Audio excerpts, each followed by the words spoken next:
Hi, it's been a while since I created a clip. Just been very busy with having some newborn children. But I have been receiving some questions over the years, and one that I received recently was around service blueprints. So I thought I would make just a quick clip. It's not as fancy as some of the others that I've put together, but I hope this is helpful for a few people as well.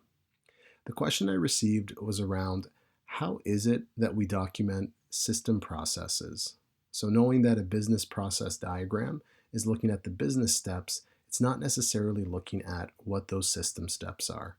So, for example, if I was engaging in an ERP or an accounting system, I would usually indicate in my business process map that as an actor, so somebody maybe in finance, I'm now engaging in a platform, and I would strictly say that I'm going to that platform to update it. So I could be updating a value.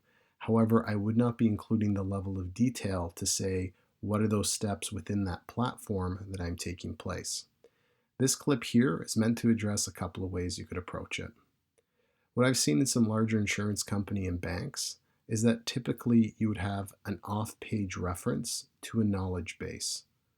So what I mean by that is that if you're using something like Confluence or maybe SharePoint Wiki, an area that you can have a knowledge and training team actually document out what those steps look like. So that may take the form of a job aid or a knowledge article that could be referenced. So you keep your illustration of your process map nice and high level, or maybe it's at the descriptive or the analytical stage where it's getting into maybe some of those procedures too, but ideally your process map is still at those higher tiers and those written steps are an off-page reference to a knowledge article. The other way is what we're looking at on the screen, which is around a service blueprint. The tool I'm using here is Uxpressia, but you can use anything to create a service blueprint. It's just a template as well. So what I have here on the screen is a template that I put together, but Uxpressia comes with its own templates. If you search on Google for service blueprint, they'll have a few as well. What a service blueprint does is it combines your customer journey, so what external customers, users that are engaging with your organization are seeing, feeling along the way, what that organization does, and then what happens behind the scenes, including some of those system steps. One thing that's important to note before you get into blueprinting is that you should understand what your personas are as well as your actors. Those could be two of the same things as well, depending on the nomenclature that you use. Typically, a persona will get into a little bit more on the empathy side, trying to understand what the day in a life looks like for your customer. So, is your customer a very busy individual that is traveling through the streets in a vehicle? Are they very often on their mobile device so they can't drive and also be on their mobile device at the same time? Whereas an actor is really more like a stakeholder, so just at a higher tier, not so much in the empathy. But what really trying to drive home here is you want to understand who your customers are when you're starting to build out your service blueprint.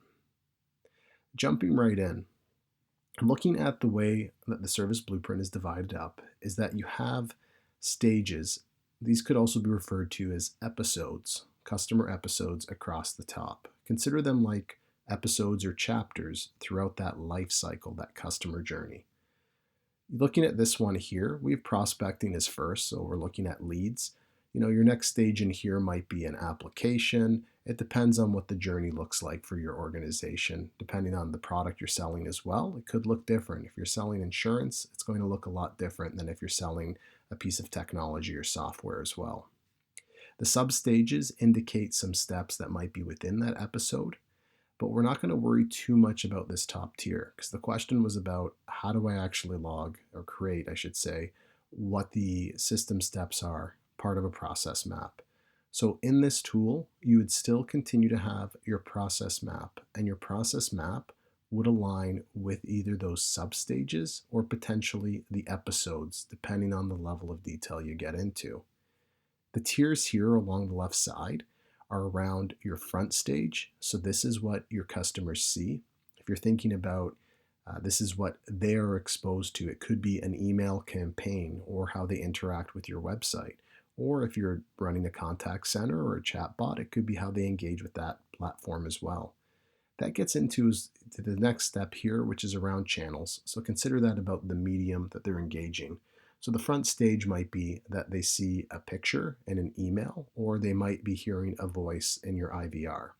That channel would be, again, that would be your email channel, or this would be your IVR. Typically in here, you would just include an icon and the name of that platform. So let's say if you were using Salesforce for an Einstein chatbot, you would be including that platform there.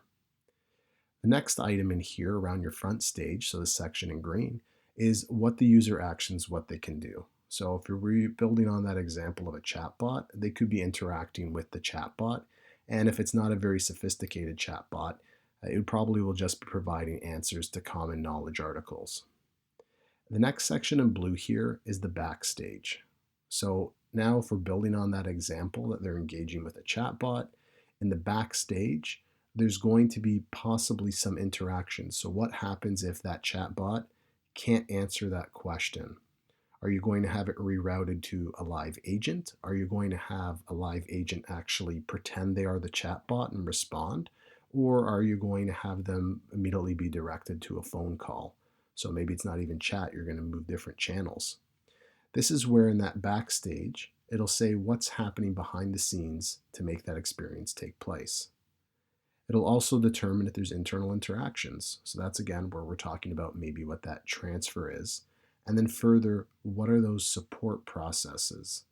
When we look at these support processes, that's where we begin to speak about the system interactions as well. So if we're talking about our chatbot and building on that example where we said, I'm going to be having now a question being asked and I don't know how to respond, my internal interaction would be that I'm going to receive a notification. So maybe I'm a customer service representative, and I've now received a notification that we have a customer who's engaged with the chatbot and it doesn't know how to respond. I have now the ability to go into that chatbot and I can start to type in information for it to respond. I can teach it, I can train it. That is where those support processes are listed. So in here, I could just say if I had picked up, maybe this is, product X, so it's a chatbot, and in here, I might list out either a reference to another location that is going to indicate what those procedures are, or I could also indicate it directly in here. So I could say I'm going to open up the product X, and then I'm going to refer to the section where I update its knowledge base. Or maybe it is going to be where I pretend I am a chatbot.